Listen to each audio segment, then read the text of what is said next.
Hello everyone, आप सभी का स्वागत है इस यूट्यूब चैनल पर। और इस वीडियो में मैं आपको D F C C I L junior manager operations and BD के बारे में एक कंप्लीट स्ट्रेटजी बताने वाला हूं, कंप्लीट सॉल्यूशन। जहां चाहे पेपर का पार्ट फर्स्ट हो चाहे पेपर का पार्ट सेकंड हो, तो कंप्लीट आपको सिलेबस इस वीडियो में बताने वाला हूं। और बुक भी रिफ़र करने वाला हूं कि किस चीज़ के लिए कौन सी बुक अच्छी रहेगी। तो सबसे पहले मैं ये वीडियो इसलिए भी बना रहा हूं क्योंकि इसका जो फॉर्म ऑनलाइन करने की डेट को बढ़ा दिया गया है, जो कि 23 जुलाई कर दिया है। तो जो भी लोग अप्लाई करना चाहते हैं, पहले इस वीडियो को देख लीजिए, उसके बाद आप अप्लाई कर सकते हैं। 23 जुलाई तक जो है इसका डेट बढ़ा दिया गया है। तो मैंने सोचा इस पर एक वीडियो कंप्लीट बनाया जाए, जिससे कि सभी चीज़ें बताई जा सकें। क्योंकि मैंने देखा है लोग इसके सिलेबस को, खासकर जो पेपर का पार्ट सेकेंड है जिसमें 8 यूनिट हैं, उसके सिलेबस को सिर्फ एक लाइन में ख़त्म कर दे रहे हैं, नेचर स्कोप ऑब्जेक्टिव। मतलब कुछ है ही नहीं, हद हो गई, समझ रहे हैं ना। तो उन्हीं सब चीज़ों को मैं इस वीडियो में बताने वाला हूँ कि सिलेबस अच्छा खासा आपको पढ़ना है, ना कि सिर्फ मीनिंग, ऑब्जेक्टिव और इसको पढ़ने के बाद आपके 12 क्वेश्चन सही हो जाएंगे। ऐसा कुछ नहीं होने वाला है। तो आप सही से इसको देख लीजिए, समझ लीजिए, उसके बाद अपनी स्ट्रेटजी बनाइए पेपर को क्रैक करने के लिए। तो सबसे पहले यहाँ पर कुछ चीज़ें मैं बताना चाहूँगा जो भी नए स्टूडेंट्स आए हैं, क्योंकि जिन अभी तो फॉर्म ऑनलाइन करने की डेट बढ़ा दी गई है, तो अभी और भी नए स्टूडेंट्स आएंगे। तो आप समझ लीजिए यहाँ पर 77 वैकेंसी हैं, जहाँ पर अनरिजर्व्ड के लिए 34 हैं और शेड्यूल कास्ट 11, शेड्यूल ट्राइब के लिए 5 हैं, ओबीसी नॉन क्रीमी के 20 हैं और ईडब्ल्यूएस के लिए 7 वैकेंसी हैं। तो आप, और क्वालिफिकेशन की बात की जाए तो यहाँ पर 2 ईयर आपके पास एमबीए होना चाहिए, पीजी डीबीए हो चाहे चाहे पीजी डीबीएम हो चाहे पीजी डीएम हो। और स्पेशलाइजेशन आपके पास marketing, business operation, customer relation या फाइनेंस में होना चाहिए और 60% मार्क होने चाहिए। एक मोटा मोटा आइडिया मैं आपको दे देता हूँ। आगे देखिए, इसके सिलेबस की बात की जाए तो इसका पेपर जो है 2 पार्ट में डिवाइड किया है। एक पार्ट फर्स्ट है और एक पार्ट सेकेंड है। पार्ट फर्स्ट में जो है 24 क्वेश्चंस आपसे पूछे जाएंगे, जो कि जनरल नॉलेज, जनरल एप्टीट्यूड और रीजनिंग के होंगे। पार्ट सेकेंड में 96 क्वेश्चन पूछे जाएंगे, जो यहाँ पर 8 यूनिट आपको दे रखी हैं। 8 यूनिट से 96 क्वेश्चन पूछे जाएंगे। तो 8 यूनिट्स को हम आगे डिटेल में, क्योंकि इसके सिलेबस में सिर्फ इस तरीके से दिया है, तो हम आपको डिटेल में बताएंगे एक एक यूनिट को कि क्या क्या उस यूनिट में आपको पढ़ना है। तो वीडियो में बने रहिए। और अगर आप नए हैं तो इस चैनल को सब्सक्राइब कर लीजिए, क्योंकि ऑपरेशन एंड बीडी का इसके अलावा आपके पास कोई ऑप्शन भी नहीं है। तो आप इसको सब्सक्राइब कर लीजिए अगर आपने फिल किया है junior manager operation and BD में। चलिए आगे देखिए। आगे मैं यहाँ पर जो पेपर फर्स्ट है, पेपर का पार्ट फर्स्ट है, वहाँ पर जो जीके का पोर्शन है उसके लिए कुछ इंपॉर्टेंट टॉपिक आपको यहाँ पर नोट कर लेने हैं, यही पढ़ लेने हैं, बस आपका काम हो जाएगा। Indus valley civilisation, Buddhism, Jainism, major battles, the great revolt of 1857 and Indian National Congress, Mughal dynasty को पढ़ लेना है, rivers of India, solar system, soils in India, interior of Earth and latitude and longitude, forests of India, physical feature of India, schedule and parts of Indian constitution, article 370, prime minister, chief minister, vice president, president commissions, ये आपको polity में पढ़ना है। Important books and authors और Nobel laureates and their fields. तो ये कुछ important चीज़ें हैं, आपको नोट कर लेनी है, यही पढ़ लेनी है। यहीं से आपके जो है 10 क्वेश्चंस आ जाएंगे, यानी कि 12 क्वेश्चन आपको पूछे जाएंगे जीके से, और जो 2 क्वेश्चन हो गए वो करंट अफेयर से होंगे। अब करंट अफेयर के लिए आप कोई भी जो आपको अच्छा लगे, एक यूट्यूब चैनल को आप आज से फॉलो करना शुरू कर दीजिए। 6th मंथ का आप करंट अफेयर प्रिपेयर कर लीजिएगा। आपके जो 2 से 3 क्वेश्चन करंट अफेयर के आएंगे वो यहाँ से हो जाएंगे, और 9 से 10 क्वेश्चन वो यहीं से हो जाएंगे। अगर बुक की बात की जाए तो मैं एक बुक आपको बताता हूँ, एसएससी की जीएस की घटना चक्र आती है, एसएससी की जीएस की घटना चक्र, तो वो आपको ले लेनी है। ऑब्जेक्टिव टाइप में दिया है उसमें क्वेश्चन, और उनका एक्सप्लेनेशन भी दिया है, तो वो बेस्ट बुक है। लूसेंट आप ना पढ़ें तो अच्छा रहेगा, क्योंकि 9 से 10 क्वेश्चन के लिए लूसेंट में जो है आपको पता ही नहीं चलेगा किस तरीके के क्वेश्चन पूछे जाएंगे, ये आइडिया नहीं लग पाएगा। तो आप ये ले लीजिएगा, घटना चक्र की जीएस। यहाँ ऑब्जेक्टिव टाइप में सभी, चाहे हिस्ट्री, ज्योग्राफी की बात करें और पॉलिटी की बात करें, साइंस की बात करें, तो सभी यहाँ पर चीज़ें दी गई हैं जो है ऑब्जेक्टिव टाइप। तो आपको यही बुक ले लेनी है, जीएस की घटना चक्र, एसएससी से आपको कोई लेना देना नहीं, आपको सिर्फ अपना ये पोर्शन कंप्लीट करना है जीके वाला। करंट अफेयर का आपका कंप्लीट हो जाएगा। वो आप कोई भी एक यूट्यूब चैनल को फॉलो करने लगिए और 6 मंथ तक का जब तक पेपर हो तब तक आपके आ जाएगा। क्योंकि सिंपल से क्वेश्चन करंट अफेयर का इतना हार्ड नहीं पूछा जाएगा। यही आपसे पूछा जाएगा जो हाल ही में नई नई नियुक्तियां हुई हैं, नियुक्तियों से संबंधित प्रश्न आपसे पूछा जाएगा, जैसे CEC, CBC, CIC। ये इंपॉर्टेंट, यहीं से आपको अच्छे से इन चीज़ों को प्रिपेयर कर लेना है। जो नियुक्तियां हैं, chief election commissioner, chief vigilance commissioner, chief information commissioner, तो इस तरीके के क्वेश्चन आपके में करंट अफेयर से पूछे जाएंगे। ठीक है, तो यहाँ से एक बुक आप ले लीजिएगा, घटना चक्र की SSC।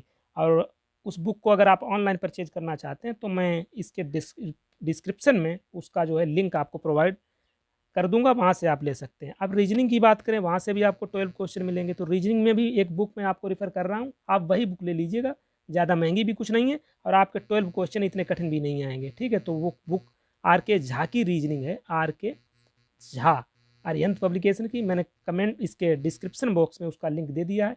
अगर आप इंग्लिश में पढ़ना चाहते हैं तो इंग्लिश वाली ले लीजिएगा, अगर हिंदी में पढ़ना चाहते हैं तो वो हिंदी वाली ले लीजिएगा। तो यहाँ से आपके जो 24 क्वेश्चन आएंगे पार्ट फर्स्ट में, वो 24 आउट ऑफ 24 आपका कंप्लीट हो जाएगा। बस इतना आपको पढ़ना है पार्ट फर्स्ट में। ठीक है, तो बुक्स के लिए आप डिस्क्रिप्शन चेक कर सकते हैं। चलिए अब हम बात करेंगे पार्ट सेकेंड की। तो पार्ट सेकेंड में 8 यूनिट्स हैं, एक एक यूनिट को हम लेके चलेंगे और उसमें सिलेबस की बात करेंगे, क्या क्या उस यूनिट में, पर्टिकुलर यूनिट में क्या क्या पढ़ना है। क्योंकि मैंने देखा है लोग उस यूनिट को सिर्फ 4 लाइनों में ख़त्म कर दे रहे हैं, ऐसा बिल्कुल नहीं है। आपको हर यूनिट से 12 क्वेश्चन पूछे जाएंगे, तो अच्छे खासे क्वेश्चन आएंगे। क्योंकि जूनियर मैनेजर की पोस्ट है, ग्रुप डी की नहीं है, आप समझ रहे होंगे। तो अच्छे से आपको उस सिलेबस को प्रिपेयर करना है। तो चलिए पार्ट सेकेंड में जहाँ आपको 96 क्वेश्चन पूछे जाएंगे वहाँ चलते हैं। तो पहला यूनिट है आपका मैनेजमेंट फंक्शंस एंड बिहेवियर। पहला unit management functions and behaviour, और मैं बात कर रहा हूँ junior manager operations and BD की सिर्फ बात कर रहा हूँ। ठीक है ना, junior manager operations and BD का पहला यूनिट है मैनेजमेंट फंक्शंस एंड बिहेवियर। यहाँ आपको मैंने सिलेबस दे रखा है, आप भी इसको नोट डाउन कर सकते हैं कहीं पर। ये आपको प्रिपेयर कर लेना है, आपके 12 क्वेश्चन यहाँ से सही हो जाएंगे, अच्छे से पढ़ लेना है। Indian ethos in management, Henri Fayol's principle of management. Henri Fayol के जो 14 प्रिंसिपल ऑफ मैनेजमेंट हैं, अच्छे से पढ़ लेना है। 14 जो प्रिंसिपल हैं उनको एक एक करके। ठीक है, नेक्स्ट देखिए टेलर साइंटिफिक मैनेजमेंट। तो हेनरी फेयोल और टेलर को आपको अच्छे से पढ़ लेना है, क्योंकि यहाँ से आपके क्वेश्चन अच्छे खासे बनने वाले हैं। और नेक्स्ट है सिस्टम अप्रोच टू मैनेजमेंट। आगे देखिए फंक्शंस ऑफ मैनेजमेंट की बात करें तो फंक्शंस ऑफ मैनेजमेंट में आपको पता है ये 5 steps, planning, organising, staffing, directing, controlling. अच्छे से एक एक चीज़ को यहाँ से पढ़ना है, ये नहीं आपने इसका एक ओवरऑल जो है रिव्यू ले लिया तो हो जाएगा। तो अच्छे से पढ़ना है, planning, organising, staffing, directing, controlling. ठीक है, आगे देखिए MBO management by objective, Peter F Drucker के द्वारा दिया गया था, अच्छे से पढ़ लेना है। Authority and responsibility, motivation, leadership, organisation. ये इससे रिलेटेड जो भी थ्योरी है वो भी आपको पढ़नी है। मोटिवेशन की लगभग 6 थ्योरी हैं, वो मैं एक वीडियो बना चुका हूँ, आप देख सकते हैं, वो इसी नाम से है मैनेजमेंट फंक्शंस एंड बिहेवियर की लिस्ट में जाके आप देखिए जाकर।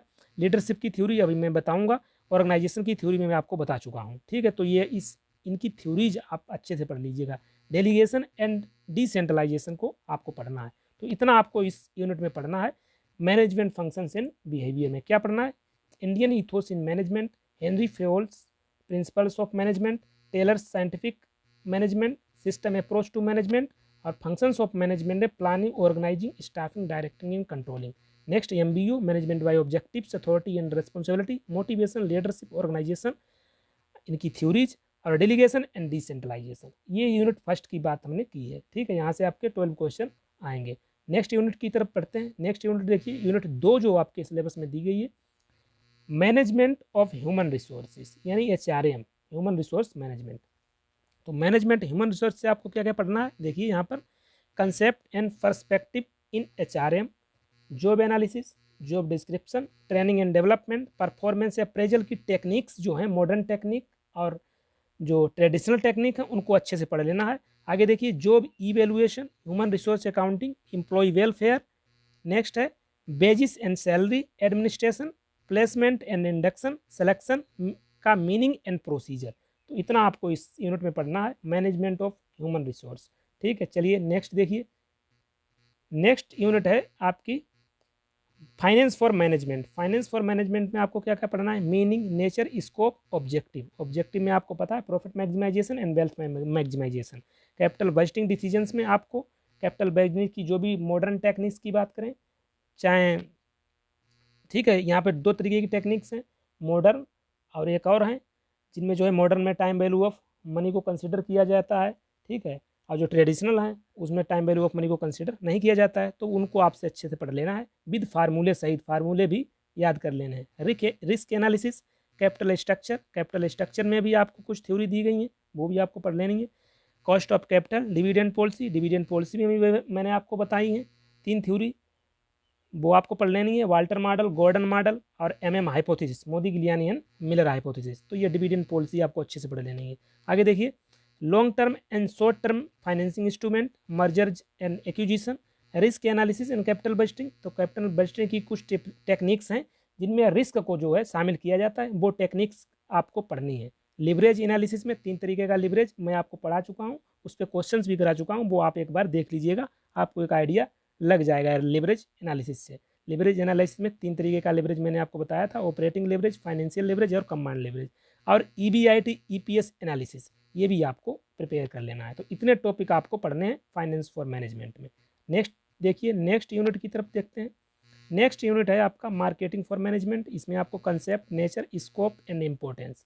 सेकेंड है डिमांड मेजरमेंट एंड फोरकास्टिंग।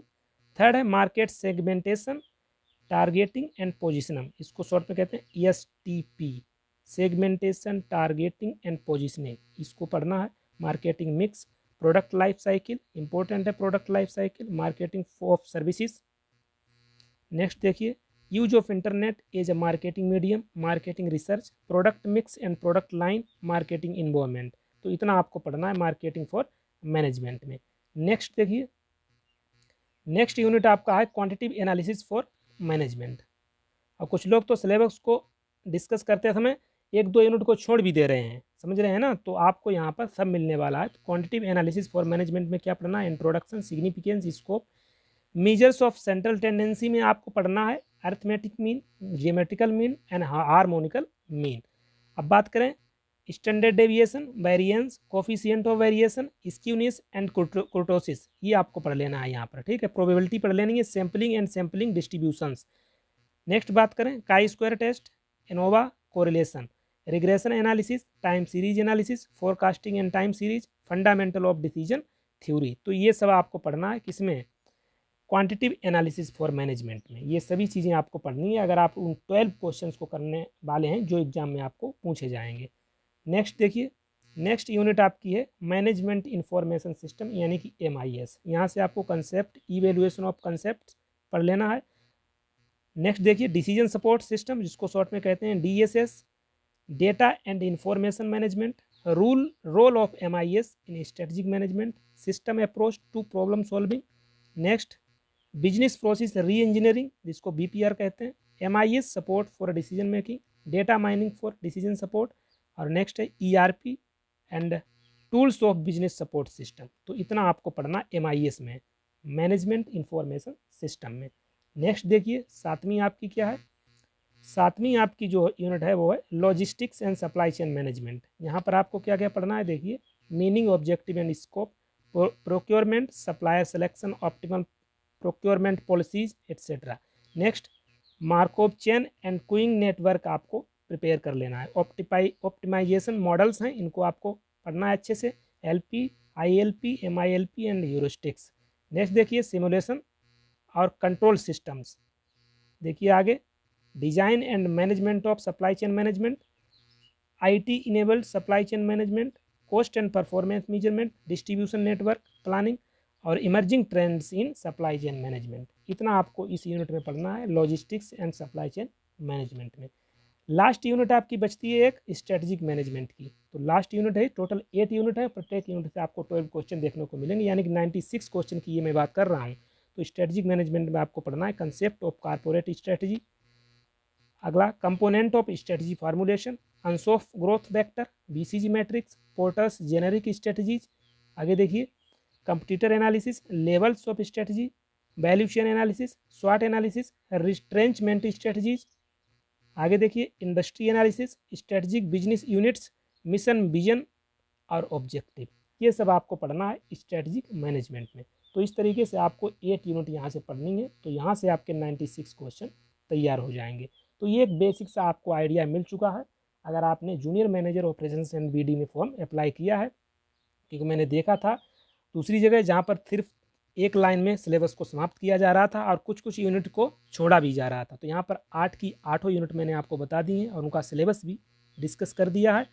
और पेपर का जो पार्ट फर्स्ट है वहाँ पर मैंने बुक्स भी आपको बता दी हैं, जहाँ से 24 क्वेश्चन आपके आने वाले हैं, यहाँ से 96 आने वाले हैं।